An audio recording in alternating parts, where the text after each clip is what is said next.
Third is 500 RPM, and modulus velocity is 0.42, and diameter is 0.3 meter, and then is 10 degree.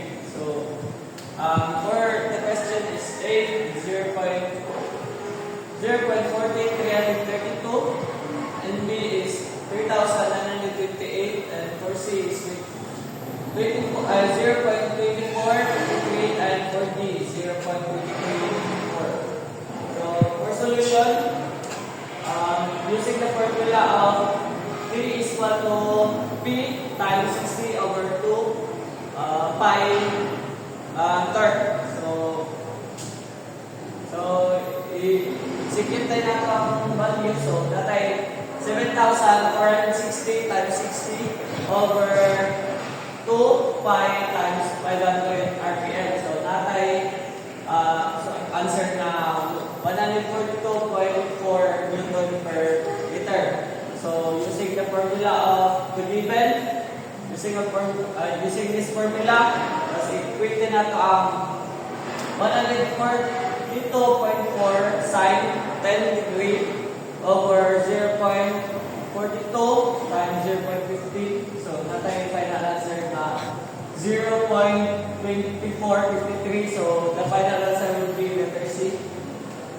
And for the number 20, one brake net pull as a given of 45 kilowatt, equivalent siya sa 45,000 watts. So nasa and 250 RPM, tapos delta nga 1.5 rad, and diameter 0.9, and a length of 150 meter. So yung question is A 4.24, B 3.90, C is 4, and D is 3.80. So using the formula again for finding the solution, so using the formula of P is equal to P times 60 over 2 pi N. So substitute, so natay 45,000 times 60 over 2 pi times 250. So nasa equivalent na 1,718 Newton per minute, Newton per meter. So nasa P1 ito, so B modulus times delta. So nasa value na 1.256. So substitute ko sa diyon, so nasa final answer na 4.24. So yung final answer is letter A. So for number 25, nasa given na diameter of 610 mm. So nasa power na 40 kilowatt. Convert siya, so nasa 40,000 watt. So nasa N na 500 RPM, then modulus na 0.35. So the question is A 2,406 Newton, B 4,351 Newton, and C is 2,505 Newton, and D is 3,381 Newton. So using the formula of P is equal to 2 pi N torque over 60. So nasa pan is torque na napakita. So P is equal to 40,000 times 60 over 2 pi times 500. So nasa yung answer na 3.321 Newton. So yung final answer will be letter D.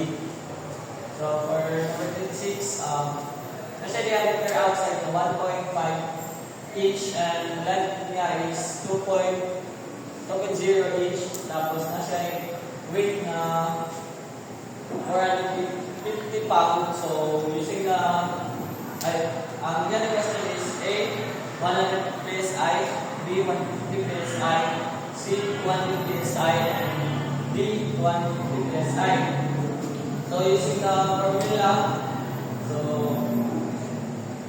substitute na tama yun. So 450 over 1.5 times 2 is 150 psi. So letter B. the last number, number 15, nasa given 5,800 times 746 kay 1 siya. 1 HP is equivalent sa 746. So, nasa answer na 4,326,800 watts. Tapos ang iyang N is 1,200 RPM. So, substitute lang ng value. So, torque is equal to 4,326,800 times 60 over 2 pi. 2 pi times 1,200. So, nasa 34,429 using the formula. So, of F pi times area. So, nasa answer na 7,658. So, using the sa formula for the volt. So, N is equal to T over 3 volts. So, substitute ang value. 34,429 over 7,688. So, nasa answer na 4.48. So, ang yung final answer will be letter D, 5.